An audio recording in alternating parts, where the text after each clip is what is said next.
Welcome back दोस्तों। आज मैं आपके सामने रे वेब सीरीज लेकर आया हूं जो रिसेंटली नेटफ्लिक्स पे रिलीज हुई। इस सीरीज में ओवरऑल से 4 एपिसोड्स है और एक एक एपिसोड का ड्यूरेशन 50 मिनट के ऊपर ही है। और सीरीज का ड्यूरेशन 4 घंटे के आसपास है और ये चारों कहानियां सत्यजीत की कहानियों में से ली गई है। अब सीरीज के बारे में बात करें तो पहले और दूसरे एपिसोड्स में थोड़ा बहुत सस्पेंस है, बहुत ही इंटरेस्टिंग कहानी है। तीसरा एपिसोड कुछ कॉमेडी के हिसाब से चलता है लेकिन उसमें भी थोड़ा बहुत सस्पेंस है। और फोर्थ एपिसोड मुझे उतना खास नहीं लगा, बस वो एक ड्रामा एपिसोड है। और इसी तरह पहले की 2 एपिसोड्स सृजित मुखर्जी ने डायरेक्ट किया है जो विंसीदा मूवी के डायरेक्टर है और उस मूवी का एक्सप्लेनेशन मेरे चैनल पर ऑलरेडी अवेलेबल है। तो कहने को तो कुछ भी नहीं है, वीडियो लंबी होने वाली है। Let's start. और उससे पहले लुटा दो प्यार, follow Instagram. Episode 1 forget me not, सृजित मुखर्जी। एपिसोड की शुरुआत में ही एक लड़की को दिखाया जाता है और उसका नाम है रिया, जो फिलहाल किसी बार में होती है। और तभी इसकी नजर एक बंदे पर पड़ती है जो उसी बार में रहकर अकेला ड्रिंक करता रहता है और इस बंदे का नाम है इप्सित। रिया इप्सित को देखकर उसे पहचान लेती है, उसके पास जाती है, उसका हालचाल पूछने लगती है। लेकिन इप्सित को रिया के बारे में कुछ भी याद नहीं आता और रिया इप्सित को याद दिलाने के लिए उसे थोड़ा बहुत हिंट देने लगती है कि इन दोनों की मुलाकात 2017 में हुई किसी होटल में। इन दोनों ने कुछ दिन वहाँ पर रात बिताई, उसके बाद ये दोनों अजंता केव्स गए विजिट करने के लिए। खैर इतना हिंट देने के बावजूद भी इप्सित को कुछ भी याद नहीं आता। इप्सित कहने लगता है मैं उधर साइड गया ही नहीं। एक्चुअल से बात यह है कि इप्सित एक बिजनेसमैन है। कुछ सालों पहले इप्सित और एक बंदा एक बिजनेस स्टार्ट किया था और वो सक्सेसफुल रहा और इसके दोस्त इप्सित का दिमाग कंप्यूटर से कंपेयर करते हैं। मतलब इप्सित कोई भी छोटी सी छोटी चीज नहीं भूलता। खैर इसके बाद रिया और थोड़ा पर्सनल होने लगती है। इप्सित को बहुत गुस्सा आता है और गुस्से में आकर रिया को यहाँ से दफा होने के लिए कहता है। रिया जाते जाते इप्सित से कहने लगती है अगर तुम्हें कुछ याद आए तो मुझे फोन कर लेना, मेरा नंबर ऑलरेडी तुम्हारे फोन में है, केव गर्ल कहकर। उस बार से बाहर आने के बाद रिया इप्सित को कॉल करती है और इप्सित के फोन में उस लड़की का नंबर केव गर्ल कह के लिखा हुआ रहता है। घर आने के बाद इप्सित इसी लड़की के बारे में सोचने लगता है कि इसके दिमाग से वो बात कैसे चली गई। ऐसा सोचते हुए इप्सित अपने फ्लैशबैक के बारे में सोचने लगता है। इस तरह से सीन फिर से कुछ महीनों पहले शिफ्ट होता है। जब इप्सित जॉगिंग करके वापस अपने फ्लैट आता है तो वो उस वॉचमैन से पूछने लगता है कि अब तुम्हारी माँ की तबीयत कैसी है, क्या पैसे एडजस्ट हुए हैं या नहीं। एक्चुअली इस वॉचमैन की माँ को कैंसर होता है और इस वॉचमैन ने उस फ्लैट के लोगों से कुछ पैसे मांग रखा होता है अपने माँ के इलाज के लिए। तो इप्सित भी उस वॉचमैन को थोड़े बहुत पैसे दे चुका होता है। और इसी तरह आज इप्सित का बहुत बड़ा लकी डे है। आज ही इप्सित बाप बनता है, इसको बेटी होती है। इप्सित की वाइफ का नाम होता है अमला। हॉस्पिटल में अपनी बेटी को देखने के बाद वो फौरन अपने ऑफिस जाता है, वहाँ पर कुछ इम्पोर्टेंट डील वगैरह करने लगता है। और इसी तरह इप्सित को रिसेंटली अवार्ड भी आने वाला है। तो इस तरह से इप्सित को एक ही दिन में 2 खुशखबरी मिलती है। उसके बाद इप्सित अवार्ड फंक्शन के लिए अपने मेजरमेंट दे रहा होता है, तभी वहाँ पर एक बंदा आता है और इस बंदे का नाम है अनिल चंदर। और इन दोनों की बातों से हमें ये बात पता चलती है कि ये दोनों कॉलेज के फ्रेंड्स हैं। ये दोनों फ्रेंड्स होने के बावजूद भी इप्सित को अभी तक ये बात पता नहीं कि अनिल कब का इसकी कंपनी को ज्वाइन कर चुका है। खैर इप्सित की कंपनी में 2 मिनट की मैगी होती है। वो मैगी के साथ मिलकर अपनी बेटी की शॉपिंग करने के लिए किसी मॉल जाता है और शॉपिंग के दरमियान मैगी भी छोटे बच्चों के कपड़े खरीदती है क्योंकि मैगी के किसी फ्रेंड को भी बच्चा हुआ है, उसी को गिफ्ट करने के लिए मैगी कुछ कपड़े खरीदती है। खैर और कुछ दिन गुजरने के बाद इप्सित को अवार्ड मिलता है। उसी तरह इसकी कंपनी भी आगे बढ़ती जा रही होती है। उसके बाद सीन फिर से प्रेजेंट डे पर शिफ्ट होता है। बेटी होने की खुशी में इप्सित ने अपने घर में एक छोटी सी पार्टी रखी होती है। उस पार्टी में इप्सित का फ्रेंड अनिल चंदर भी आता है। खैर पार्टी के दरमियान इप्सित अनिल को खोपचे में ले जाता है और इससे औरंगाबाद अजंता केव्स के बारे में पूछने लगता है क्योंकि कितना सोचने के बावजूद भी इप्सित को अजंता केव्स के बारे में, उस लड़की के बारे में याद ही नहीं होता। अनिल कहने लगता है आज से 2 साल पहले इप्सित और इसके सारे दोस्त औरंगाबाद जाने वाले थे लेकिन कुछ दोस्तों ने आने से मना कर दिया। उसके बाद इप्सित और अनिल ये दोनों औरंगाबाद गए। वहाँ जाने के बाद इप्सित को एक लड़की मिल जाती है। इप्सित अनिल को छोड़ के उस लड़की के साथ एक सेपरेट होटल में ठहरने लगता है। उसके बाद क्या हुआ अनिल को पता नहीं। अनिल के बताने के बावजूद भी इप्सित को कुछ भी याद नहीं आता। खैर दूसरे दिन इप्सित का पार्टनर गैरी इप्सित को अपने कैबिन में बुलाता है और एक्चुअली यहाँ पर बात यह है कि आज दोपहर 3 बजे इप्सित की एक मीटिंग थी और इप्सित ने उस मीटिंग को भूल गया। तो इप्सित की हालात को समझते हुए गैरी इप्सित से कहने लगता है मैं समझता हूँ तुम काम बहुत कर रहे हो, एक काम करो तुम अपने फैमिली के साथ मूवी देखने चले जाना। और मैगी से कहने लगता है टिकट्स बुक करने के लिए। तो उसी तरह से इप्सित, अमला और उसकी छोटी बच्ची थिएटर जाते हैं मूवी देखने के लिए, और वो भी अजय देवगन की दृश्यम। और पता नहीं इप्सित को क्या छोल मस्ती है, वो बेबी को अपनी गोदी में उठाकर पॉपकॉर्न लेने के लिए बाहर आता है। पॉपकॉर्न लेने के लिए इप्सित उस बेबी को नीचे रखता है, अपने बेबी को वहीं पर छोड़ के वो पॉपकॉर्न लेकर थिएटर के अंदर जाता है। बाद में अमला इप्सित को याद दिलाती है कि हमारी बेबी कहाँ पर है। कब जाके इप्सित को एहसास होता है कि इसकी गोदी में बेबी नहीं है। वो फौरन बाहर जाता है, अपनी बेबी को इधर उधर ढूंढने लगता है। और उसके बाद इप्सित ये देखता है कि किसी बाथरूम में एक लड़की इसकी बच्ची को लेके बैठी है। लेकिन बाद में पता चलता है कि ये सारा सब कुछ इप्सित का एक नाइटमेयर था। दूसरे दिन इप्सित अपने ऑफिस से जब घर आ रहा होता है तो इसकी गाड़ी में डीजल खत्म हो जाता है और इसकी कार बीच रास्ते पे खड़ी रहती है। मतलब इप्सित ने अपनी गाड़ी में डीजल भरवाना भूल गया। उसके बाद इप्सित एक डॉक्टर के पास जाता है, अपनी प्रॉब्लम बताने लगता है कि ये धीरे धीरे चीजों को भूलता जा रहा है और इसे उस लड़की के बारे में, अजंता केव्स के बारे में बिल्कुल भी याद नहीं। वो डॉक्टर इप्सित से कहने लगती है, एक बार तुम अजंता केव्स जाओ, शायद तुम्हें याद आ जाए। लेकिन इप्सित का यही कहना होता है कि इसके दिमाग में ऐसी कोई फाइल ही नहीं है। उसके बाद इप्सित अपने एक फ्रेंड को कॉल करता है जो इसी के ऑफिस में काम करता रहता है, और उस फ्रेंड के पास इप्सित का DSLR कैमरा होता है और उस कैमरे में सारे फ्रेंड्स की फोटोज होती है और उन सारे फोटोज को इप्सित के फोन को सेंड करने के लिए कहता है। जब इप्सित इन फोटोग्राफ्स को देखने लगता है तो सच में इन फोटोग्राफ्स में अजंता केव्स होते हैं, रिया होती है, और उसी तरह रिया और इप्सित की फोटो होती है। और ऐसे ही फोटो देखते देखते इसके हाथ से फोन नीचे गिर जाता है और जब इप्सित अपने फोन को लेने की कोशिश करता है तभी इसकी कार का एक्सीडेंट हो जाता है। तो फौरन इप्सित को हॉस्पिटल में एडमिट किया जाता है। डॉक्टर कहने लगता है कि इप्सित को 24 आवर्स ऑब्जर्वेशन में रखना होगा, इप्सित को कम्प्लीटली रेस्ट चाहिए। ये सुनने के बाद गैरी और अमला वहाँ से चले जाते हैं।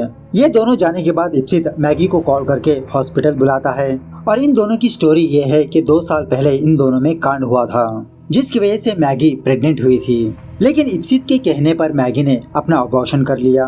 मैगी का कहना यह होता है कि उस वक्त इप्सित मुंबई में नहीं था, वो औरंगाबाद गया हुआ था और उस वक्त बेचारी मैगी अकेले ही अपने आप को संभाला। लेकिन इसके बावजूद भी इप्सित को अजंता केव्स के बारे में याद नहीं आता।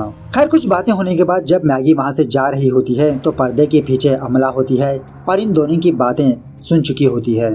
उसके बाद क्या था, अमला इप्सित को छोड़ के अपने मायके चली जाती है। इप्सित अकेला हो जाता है।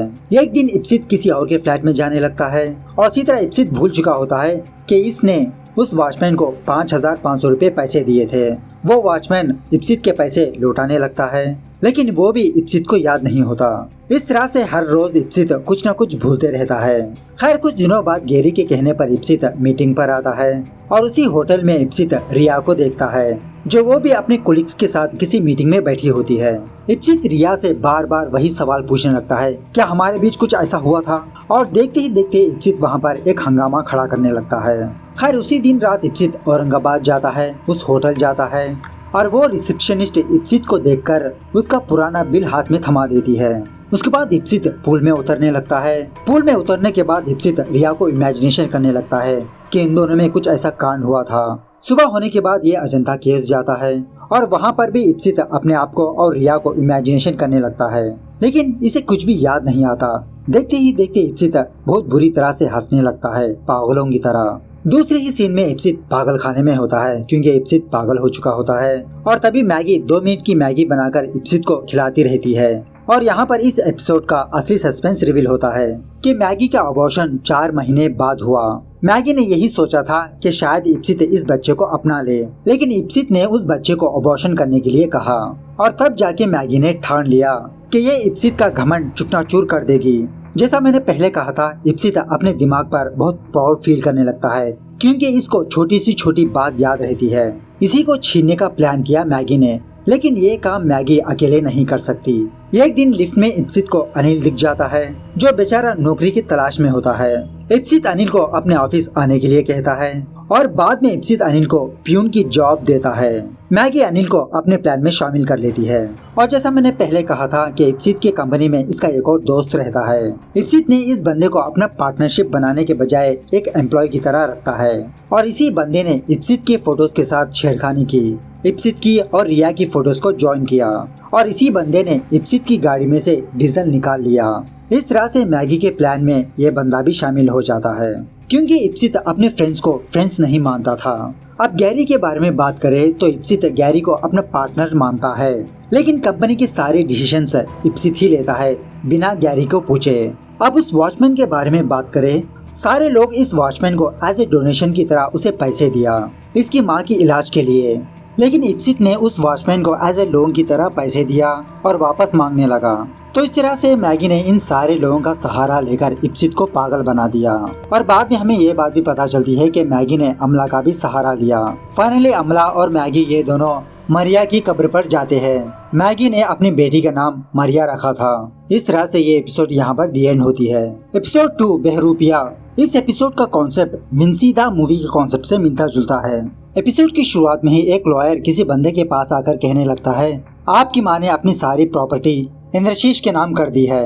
ये सुनकर इस बंदे के होश उड़ जाते हैं। उसके बाद इंद्रशीष का इंट्रोडक्शन होता है, जो फिलहाल अपने गर्लफ्रेंड का, जिसका नाम होता है देवश्री, उसको मेकअप कर रहा होता है।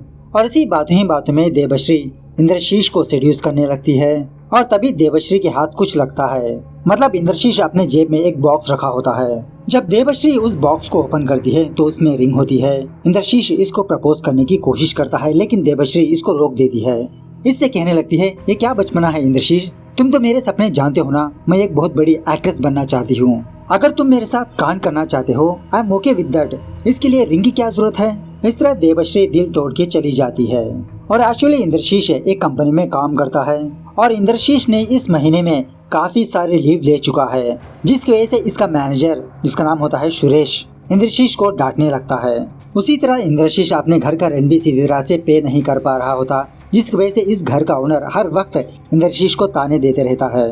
हर जब इंद्रशीष अपने घर आता है तभी वो लॉयर इंद्रशीष को कॉल करके किसी होटल में बुलाता है मिलने के लिए। यहाँ आने के बाद वो लॉयर इंद्रशीष को एक बुक गिफ्ट करता है और इस बुक का नाम होता है बहरूपिया, जो इसकी दादी ने इसके लिए छोड़ के गई है। और इस बुक में मेकअप, कॉस्ट्यूम्स वगैरह कैसे बनाना होता है इसके ट्यूटोरियल्स होते हैं।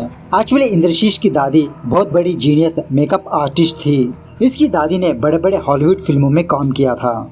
इंद्रशीष की दादी जाते जाते इंद्रशीष के नाम पे काफी सारी प्रॉपर्टी छोड़ के जाती है। इस तरह से जब इंद्रशीष और वो लॉयर के बीच बातें होती रहती है, तभी इंद्रशीष की नजर देवश्री पर पड़ती है, जो किसी प्रोड्यूसर से बात कर रही होती है। और यहाँ पर बात यह है कि देवश्री एक्टर बनने के लिए कुछ भी कर सकती है। खैर, घर जाते जाते इंद्रशीष अपनी दादी को याद करता है कि इंद्रशीष अपने दादी के कितने करीब था और इंद्रशीष की दादी कितनी टैलेंटेड थी। एक दिन इंद्रशीष के बचपन में इंद्रशीष की दादी इंद्रशीष को जख्म का मेकअप करके स्कूल भेजा। स्कूल आने के बाद इंद्रशीष एक बच्चे पर ब्लेम करने लगता है कि उसी बच्चे ने इंद्रशीष को मारा, जिसकी वजह से वो प्रिंसिपल उस बच्चे को स्कूल से निकाल देता है, क्योंकि इंद्रशीष और उस बच्चे के बीच कुछ ज्यादा जमती नहीं थी। खैर, सीन फिर से प्रेजेंट डे पर शिफ्ट होता है। घर आने के बाद इंद्रशीष अपनी दादी की बुक ओपन करके एक नया कॉस्ट्यूम बनाने लगता है और इंद्रशीष अपना हुलिया बदलकर अपने घर के ओनर के पास जाता है। इसके घर का ओनर इंद्रशीष को पहचान नहीं पाता। उसके बाद इंद्रशीष एक प्रोड्यूसर बनके अपनी गर्लफ्रेंड के पास जाता है, उसके साथ कांड करता है। इसी दरमियान में इंद्रशीष को बहुत गुस्सा आता है और वो देवश्री को मारने की कोशिश करता है, लेकिन इंद्रशीष अपना असली चेहरा बाहर ना लाते हुए अपने आप को कंट्रोल कर लेता है। दूसरे दिन जब इंद्रशीष बस में अपने ऑफिस जा रहा होता है तो बस में दो औरतें एक पीर बाबा के बारे में बात करती रहती है। पहले तो इंद्रशीष इनकी बातों को इग्नोर कर देता है और जब इंद्रशीष अपने ऑफिस आता है तो इसका मैनेजर सुरेश इंद्रशीष को लेकर इसके बॉस के पास जाता है इंद्रशीष के बारे में कंप्लेंट करने के लिए, क्योंकि इंद्रशीष ने काफी सारे लीव ले चुका था। और उसी तरह सुरेश आज फ्लाइट पकड़ के कहीं पर जा रहा होता है, जल्दी में होता है ये। सुरेश जाने के बाद इंद्रशीष अपने बारे में, अपने दादी के बारे में अपने बॉस को सुनाने लगता है कि इसकी दादी को कैंसर हुआ था, जिसकी वजह से ये सीधी तरह से ऑफिस नहीं आ रहा था। इंद्रशीष का बॉस इसकी प्रॉब्लम समझते हुए इसे माफ कर देता है और इसे वार्निंग देता है कि अगली बार ऐसा नहीं होना चाहिए। खैर, जब सुरेश एयरपोर्ट जा रहा होता है, इसी दरमियान में इंद्रशीष कुछ कांड करके सुरेश की फ्लाइट को कैंसिल कर देता है। उसके बाद इंद्रशीष एक दुकान के पास जाता है, अपनी फेक आईडी बनवाता है और वो भी 1 लाख रुपए देकर, और वो आईडी सुरेश के नाम पे होती है। उसके बाद इंद्रशीष फौरन अपने घर आकर सुरेश का मेकअप पहन लेता है और वहाँ से वो अपने ऑफिस जाकर सुरेश का कंप्यूटर यूज करते हुए बैंक अकाउंट्स में कुछ हेरा फेरी करने लगता है। और एक्चुअली यहाँ पर बात यह है कि इंद्रशीष सुरेश की आईडी दिखाकर एक बैंक अकाउंट को ओपन किया और कंपनी का सारा पैसा उस अकाउंट में ट्रांसफर कर दिया। और इंद्रशीष का बॉस ये समझने लगता है कि ये सारा सब कुछ सुरेश का कांड है। वो पुलिस को बुलाता है, सुरेश को गिरफ्तार कर लेती है पुलिस। खैर ये होने के बाद इंद्रशीष एक प्रोस्टिट्यूट को अपने घर बुलाता है और उस लड़की को देवश्री का मास्क पहनाकर उसके साथ कांड करते रहता है। और तभी इंद्रशीष टीवी न्यूज में उस पीर बाबा की न्यूज सुनने लगता है कि वो पीर बाबा चेहरा देखकर लोगों का फ्यूचर बता देता है। और शायद इंद्रशीष उस पीर बाबा को टेस्ट करने के लिए या तो फिर अपने टैलेंट को टेस्ट करने के लिए अपना भेष बदलकर उस पीर बाबा के पास जाता है। यहाँ आने के बाद इंद्रशीष अपनी झूठी कहानी उस पीर बाबा को सुनाने लगता है। इसकी सारी दास्तान सुनने के बाद वो पीर बाबा इंद्रशीष से उसका नाम पूछने लगता है। इंद्रशीष अपना झूठा नाम उस पीर बाबा को बताने लगता है, लेकिन फिर से वो पीर बाबा इंद्रशीष से कहने लगता है, मैं आपका चेहरा सही तरह से पढ़ नहीं पा रहा, आपका नाम क्या है। इस तरह से वो पीर बाबा बार बार इंद्रशीष को उसका असली नाम पूछने लगता है, लेकिन इंद्रशीष अपना असली नाम नहीं बताता। वो घबराते हुए वहाँ से उठ के बाहर आ जाता है। वहाँ से बाहर आने के बाद इंद्रशीष जब अपने फेस को चेक करता है तो उसकी नाक टूटी हुई रहती है और इंद्रशीष ये समझने लगता है कि शायद उस पीर बाबा ने इस चीज को भाप लिया होगा और इसे पहचान लिया होगा। खैर दूसरे दिन इंद्रशीष उसी प्रोस्टिट्यूट के साथ कांड कर रहा होता है तो टीवी में एक और न्यूज चलने लगती है कि राकेश सिंह नाम का एक बंदा एक लड़की का आरएपी करके फरारी में है और पुलिस इसकी तलाश में है। ये न्यूज सुनने के बाद इंद्रशीष के दिमाग में एक अजीब का आइडिया आता है और तभी फौरन इंद्रशीष राकेश बनकर फिर से उस पीर बाबा के पास जाता है। यहाँ आने के बाद इंद्रशीष अपना नाम राकेश सिंह बताने लगता है, लेकिन फिर से वो पीर बाबा इंद्रशीष को उसका असली नाम पूछने लगता है कि आपका नाम क्या है। लेकिन इसके बावजूद भी इंद्रशीष अपना असली नाम नहीं बताता। तो पीर बाबा इंद्रशीष की उसकी सारी कहानी इंद्रशीष के सामने रखने लगता है, इसके दादी के बारे में, इसकी गर्लफ्रेंड के बारे में, इसके काम के बारे में। ये सारी बातें बताने के बाद फिर से वो पीर बाबा इंद्रशीष को उसका नाम पूछने लगता है कि आपका नाम क्या है। इंद्रशीष फिर से वही जवाब देने लगता है कि इसका नाम राकेश सिंह है। खैर बहुत पूछताछ करने के बाद वो पीर बाबा इंद्रशीष से कहने लगता है, अच्छा आपका नाम राकेश है तो आप राकेश ही की तरह रहोगे, तो आप मुझे बताइए आपने उस बच्ची का बलात्कार क्यों किया। ये सुनने के बाद वहाँ की सारी पब्लिक इंद्रशीष पर भड़कने लगती है, उसे वहाँ से बाहर खींचने लगती है। लेकिन इंद्रशीष भागते हुए दूर जाता है और उन लोगों को बताने लगता है, अरे मैं राकेश सिंह नहीं हूँ, ये सारा सब कुछ नकली है, ये सारा सब कुछ मेकअप है, क्या आप लोग मैजिक देखना चाहते हो। ऐसा कहते हुए जब इंद्रशीष उस मास्क को हटाने की कोशिश करता है तो उसका चेहरे का मास्क हटता नहीं। ये देखकर वहाँ की सारी पब्लिक इंद्रशीष के पीछे लग जाती है। इंद्रशीष अपनी जान बचाते हुए इधर उधर भागने लगता है और वो फाइनली एक सैलून की दुकान में आकर छुप जाता है और वहाँ पर आकर फिर से उस मास्क को निकालने की कोशिश करता है, लेकिन वो मास्क नहीं निकलता। तो इंद्रशीष एक चाकू लेकर अपने माथे पर काटने लगता है तो इसके माथे से खून टपकने लगता है। तब जाके इंद्रशीष को समझ में आता है कि वो पीर बाबा कोई मामूली पीर बाबा नहीं है। उसके बाद इंद्रशीष एक सीजर लेकर अपनी आंख में चुबा लेता है। शायद इसकी मौत हो जाती है, उसकी बाद का सीन नहीं दिखाते। और ऑफकोर्स जीके भी ये क्या करता, वैसे भी ये जेल तो जाने वाला है। शायद इसीलिए ऊपर वाला जिन लोगों को जहाँ पर रखना चाहता है उन लोगों को वहीं पर रखता है। ऐसे लोगों के पास हद से ज्यादा दौलत या टैलेंट आ गया तो उसका वो लोग दुरुपयोग करेंगे।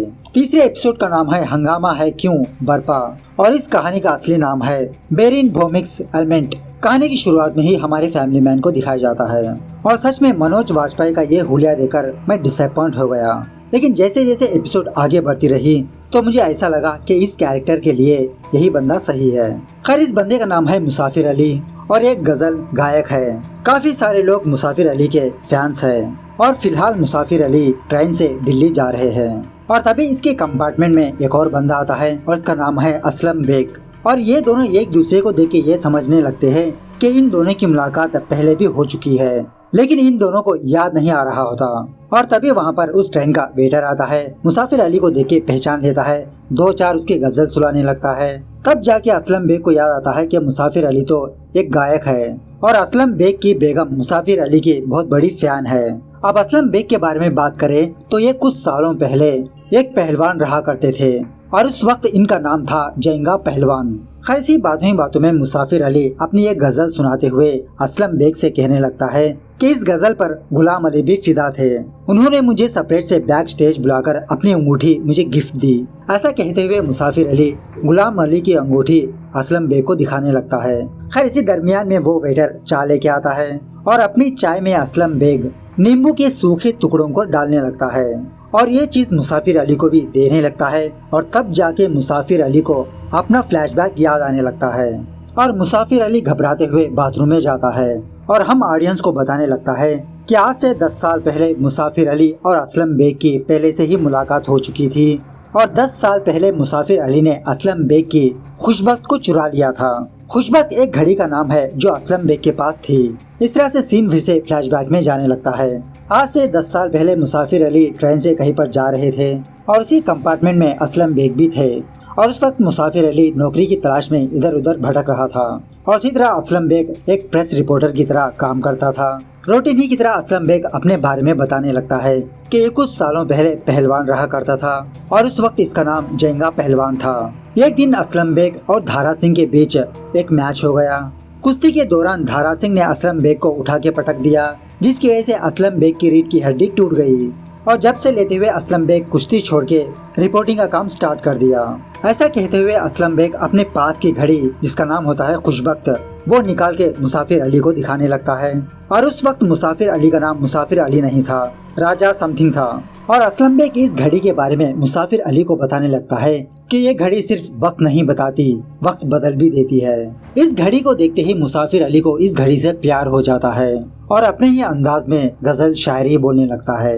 खैर थोड़ी देर बाद जब असलम बेग बाथरूम जाता है तो मौका देकर मुसाफिर अली असलम बेग की बैग से वो घड़ी चुरा लेता है और फौरन वो उस ट्रेन से उतरकर दूर जाने लगता है। थोड़ी दूर आने के बाद मुसाफिर अली बेहोश होकर नीचे गिर जाता है क्योंकि मुसाफिर अली बहुत टेंस में था। खैर उसके बाद मुसाफिर अली एक हकीम के पास जाता है और अपनी बीमारी के बारे में उस हकीम साहब को बताने लगता है कि इसने किसी की घड़ी चुरा ली और मुसाफिर अली को अपनी गलती का एहसास होता है और उस हकीम साहब को बाद में पता चलता है कि मुसाफिर अली का ये पहला कांड नहीं था। मुसाफिर अली बचपन से ही अपने दोस्तों के खिलौने चुराने लगा और इसे पता भी नहीं चला कि कब ये आदत इसकी लत बन गई और मुसाफिर अली ना चाहते हुए भी इसका हाथ अचानक से चीजों के पास चला जाता है। खैर इसकी प्रॉब्लम सुनने के बाद वो डॉक्टर मुसाफिर अली को एक सोल्यूशन बताता है कि एक बीमारी जाने के लिए दूसरी बीमारी को अपने में शामिल करना होगा और वो हकीम मुसाफिर अली को शायर बनने के लिए कहता है। इस तरह से उस वक्त मुसाफिर अली अपना असली नाम हटा के मुसाफिर अली रख लेता है। धीरे धीरे मुसाफिर अली महफिलों में जाकर अपनी गजल सुनाने लगता है, स्टेजेस पर परफॉर्म करने लगता है। इस तरह से ये मशहूर हो जाता है। कस्बा सीन फिर से प्रेजेंट डे पर शिफ्ट होता है जहाँ पर असलम बेग को अभी भी उस बंदे पर बहुत गुस्सा होता है जिसने इसकी घड़ी चुराई और इसी बातों में मुसाफिर अली के पास जो घड़ी होती है उसका अलार्म बजने लगता है। वो आवाज सुनने के बाद असलम बेग को वो आवाज जानी पहचानी सी लगती है और तभी मुसाफिर अली असलम बेग का ध्यान भटका देता है। उसके बाद इन दोनों में बहुत सारी बातें होती है। सुबह होती है तो मुसाफिर अली ये देखता है कि असलम बेग बाथरूम में है और मौके का फायदा उठाकर मुसाफिर अली अपने पास की घड़ी वापस असलम बेग के बैग में रखने लगता है। तभी वहाँ पर असलम बेग आता है और मुसाफिर अली उस घड़ी को बाहर निकालकर असलम बेग को सारी सच्चाई बता देता है। और एक्चुअली बात यह है कि जब से असलम बेग के पास से ये घड़ी चोरी हो गई तब से असलम बेग का वक्त बदल गया। इसकी जॉब चली गई, इसको बच्चा नहीं हुआ, न जाने क्या क्या परेशानियां इसके सामने आई। खैर जब असलम बेग को उसकी घड़ी वापस मिल जाती है तो असलम बेग बहुत खुश होता है और उसी तरह मुसाफिर अली को माफ कर देता है। खैर जब मुसाफिर अपने घर वापस जा रहा होता है तो असलम बेग मुसाफिर अली को रोक के वो घड़ी वापस उसके हाथ में थमाकर उससे कहने लगता है कल दोपहर 3 बजे वो किसी कबाड़ी वाले के पास जाने के लिए कहता है और वहाँ जाकर इस घड़ी को वहाँ पर देने के लिए कहता है। ऐसा कहते हुए असलम बेग फौरन वहाँ से जाने लगता है। दूसरे दिन मुसाफिर अली उसी तरह से उस कबाड़ी वाले के पास आता है और एक्चुअली यहाँ पर बात ये है कि जो कोई भी बंदा कोई चीज को चुराता है और जब उस बंदे को उस गलती का एहसास हो जाता है तो वो बंदा उस चीज को इस दुकान में लाके दे देता है और ये दुकान वाला मुसाफिर अली को इस घड़ी के ओनर के बारे में पूछने लगता है तो वो कहने लगता है असलम बेग। ये नाम सुनते ही वो दुकान वाला उस बंदे को पहचान लेता है कि वो वही है ना जयंगा पहलवान। ऐसा कहते हुए वो दुकान वाला मुसाफिर अली को कहने लगता है अरे भाई साहब असलम बेग को भी यही बीमारी है जो तुमको है। कल वो मेरी दुकान पे आके गुलाम अली की अंगूठी दे के गए हैं और ये अंगूठी ऑफकोर्स मुसाफिर अली की होती है जो ट्रेन में असलम बेग ने चुरा लिया था। यह देखने के बाद मुसाफिर अली बहुत हंसने लगता है क्योंकि ये बीमारी हर किसी को होती है। उसके बाद मुसाफिर अली अपने घर जाकर अपने सारे सामान इस कबाड़ी वाले के पास आकर दे देता है और इसी दरमियान में हमें ये बात पता चलती है कि असलम बेग के पास जो घड़ी थी वो एक्चुअली इसकी ओन की नहीं थी। वो घड़ी भी असलम बेग ने किसी से चुराई हुई थी। इस तरह से ये कॉमेडी एपिसोड यहाँ पर दी एंड होता है। 4th एपिसोड का नाम है स्पॉटलाइट और ये एपिसोड मुझे उतनी खास नहीं लगी। एपिसोड की शुरुआत में ही एक बंदी को दिखाया जाता है जो घूंघट ओढ़ के होती है और इसका नाम है दीदी और दीदी के बहुत सारे भक्त होते हैं। जिस किसी को भी कोई परेशानी होगी तो वो बंदा दीदी के पास आकर उसका चेहरा देख लेता है तो उसकी सारी परेशानियां दूर हो जाती है। उसके बाद एक बंदे का इंट्रोडक्शन होता है और उसका नाम है विक्रम। और विक्रम एक फिल्म एक्टर है, हीरो है। और विक्रम अपने एक लुक से बहुत फेमस है। फिल्म में इसका एक लुक काफी है फिल्म को हिट देने के लिए। लेकिन दूसरी तरफ एक रिपोर्टर टीवी में विक्रम की धज्जियां उड़ाने लगता है कि अब विक्रम का लुक फीका पड़ रहा है, लोग बोर होते जा रहे हैं। खैर विक्रम की एक फ्रेंड होती है या गर्लफ्रेंड होती है और उसका नाम है अनुया और ये भी एक छोटी सी एक्टर होती है। खैर विक्रम अपना हॉलिडे मनाने के लिए किसी होटल में आता है और इसकी जिंदगी जब तक सही चलने लगती है तब तक दीदी के लोग उस होटल में आ जाते हैं। सारी की सारी पब्लिक विक्रम की तरफ अपनी नजरें हटाकर दीदी की तरफ जाने लगते हैं और उस होटल का मैनेजर विक्रम का कमरा दीदी को दे देता है। विक्रम इस मैनेजर से बहुत देर तक आर्ग्यू करता है लेकिन दीदी को वही कमरा चाहिए। विक्रम ना मानने की वजह से विक्रम का मैनेजर कपूर नाम के एक बंदे को कॉल करता है। इसकी फिल्म का प्रोड्यूसर होता है और कपूर विक्रम को समझाने लगता है और इसी तरह आते आते दीदी के पैरों का जल लाने के लिए कहता है। खैर दूसरे दिन उसी होटल में विक्रम की शूटिंग स्टार्ट होती है। विक्रम का सिर्फ यही सीन होता है कि वो चलते हुए आए, अपना चश्मा हटाए और अपनी पुरानी लुक दे। लेकिन विक्रम इस दीदी की वजह से बहुत अपसेट सा रहता है, इसका दिमाग खराब हो जाता है जिसकी वजह से विक्रम अपना लुक ही भूल जाता है। वो डायरेक्टर विक्रम को बार बार रीटेक करवाने लगता है। और इसी तरह जब से इस होटल में दीदी आती है तब से जिम क्लोज में रहता है, किसी को भी अलो नहीं है कि वो जिम में एंटर कर सके। और इसी तरह स्विमिंग पूल में भी नो एंट्री। इन सब की वजह से बेचारे विक्रम बहुत इरिटेट हो जाता है। उसी दिन रात अनुया विक्रम के पास आती है उसे सहारा देने के लिए और इसी बातों ही बातों में विक्रम को ये बात पता चलती है कि एक्चुअली अनुया दीदी को देखने के लिए यहाँ पर आई है क्योंकि अनुया भी दीदी की बहुत बड़ी भक्त है। ये बात सुनने के बाद विक्रम अनुया से झगड़ा करने लगता है, इन दोनों में ब्रेकअप हो जाता है। उसके बाद विक्रम बहुत सारी दारू पीकर वो गलियों में निकल जाता है और जब विक्रम वापस अपने रूम आता है तो इसका मैनेजर विक्रम को दीदी के बारे में बताने लगता है कि एक्चुअली दीदी असली नहीं है, वो फर्जी है।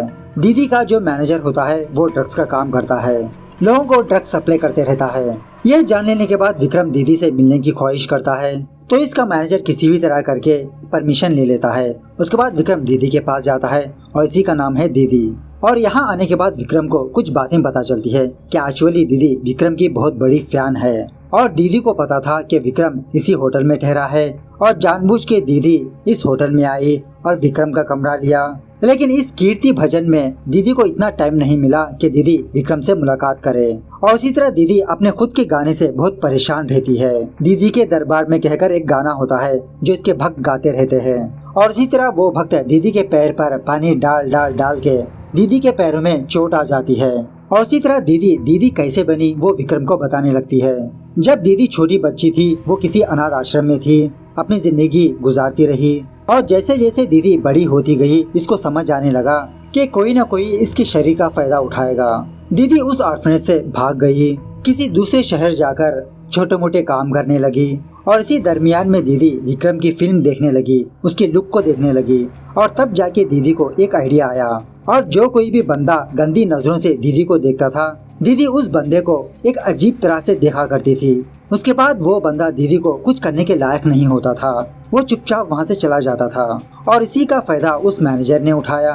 वो मैनेजर दीदी के नाम पे पैसे कमाता रहा और पुलिस को इस ड्रग्स के बारे में भी दीदी ने ही बताया ताकि दीदी उस मैनेजर को पकड़वा के ये अमेरिका भाग जाए। लेकिन बाहर पुलिस खड़ी है जिसकी वजह से दीदी विक्रम का सहारा लेने लगती है।